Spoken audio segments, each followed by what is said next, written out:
হে আল্লাহ, আপনি তাদের উপর রহম করুন, তাদের মা বাবা আত্মীয় স্বজনদের উপর রহম করুন যারা ইসলামিক ভিডিও দেখে এবং ইসলামিক দোয়াগুলো নিজেরা শেখে এবং অন্যকে শেখার সুযোগ করে দেয়, এবং যারা ইসলামিক ভিডিও তৈরি করে তাদের আইডিতে রিপোস্ট শেয়ার করে, তাদের উপর আপনি রহম করুন।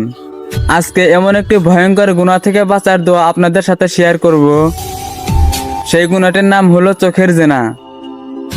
চোখের জেনা এমন একটি গুনাহ যা নামাজে গেলেও ভাসে, সেজদায় গেলেও ভাসে, সব জায়গায় ভাসে। সেই চোখের জেনা থেকে বাঁচার দোয়াটি হলো আল্লাহুম্মা ইন্নী আউযু বিকা মিন শাররি বাসরি। দোয়াটা ভালো করে শুনে নেন। আল্লাহুম্মা ইন্নী আউযু বিকা মিন শাররি বাসরি। ভিডিওটা শেয়ার করে দেন। কেউ যদি আপনার জন্য চোখের গুনাহ থেকে বেঁচে যায়